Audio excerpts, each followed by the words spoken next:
Wato MD abin nan yana ban mamaki. Wai kowa ya zo gari ya ji daɗi, shikenan ya zama ɗan gari. Da ka zo ka laɓe a bayan gari, ka je ka samu ɗan hakimi ko dakaci, ka yi igama, shikenan ka zama ɗan gari. A baka gona, a baka mata ka aura, idan ɗan su ne kai, shikenan ga komi nan kawai ka hau ka shiga ruwa.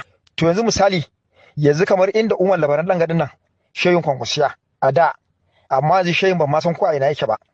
Kullum ina zuwa ina magana akan gwamnati. Wannan shi na takalmin da kake yi, idan ɗauka za ka yi gwanda ka ɗau takalmin nan, idan kuma fitowa za ka yi kai yaƙi da gwamna to ka fito ga muga ka. Amma irin wannan abubuwan da kake magana cewar wai kana son wai a kare gwamna ba da ƙuri'a 300,000 300,000 kaza ba. Ai maganar a kare gwamna, ai an riga an wuce wannan gurin. Gwamna kafin Allah ne, kuma Allah mai tabbatarwa da duniya gwamnan jihar Kano kamar inda Allah ya bashi a 2023 wanda sai da wayan kowa ya ƙare Allah ya nuna ikonsa ya nuna ilhamarsa.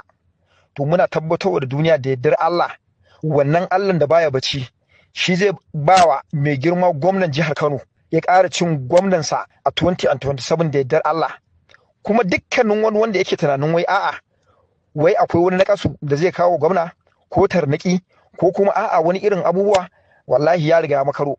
Da wannan nake kira da mai girma gwamnan jihar Kano, wallahi wannan makullin dole sai ka buɗe bakinka. Muna godewa Allah kamar inda tsaya da kafarka ta aiki, muka tsaya muka jajirce sai da muka tabbatar da cewa mun kwato gwamna daga bakin kura. To dole ne wannan makulli da ka buɗe bakinka, kamar inda yanzu ake wannan cin kashin. Mai girma gwamna, masu karin magana suka ce ka rike mahaukacinka saboda mahaukacin wani. Dole sai ka sake mu, ka kwance mana linzami, domin uban wani bai fi uban mu ba. Muna son mu gaya wa dukkanin wanda yake son ya turo da sako, wallahi muna jiran sa. Idan ya turo mu zai ji. Wannan abubuwan da zamani ito da shi ake cin kashi da media da social media, billahi lazi mu walki ne bakin kowa, mun isa ugun kowa. Duk wani wanda yake tunanin zai zo ya taba mai girma gwamna ko ahalin gwamna ko kuma a'a wai wasu 'yan majalisa da wasu 'yan sanatoci namu, to muna jiran sa.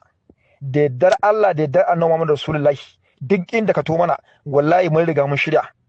Idan wuka ka dauko to mu mun dauko barandamai, mun dauko adduna.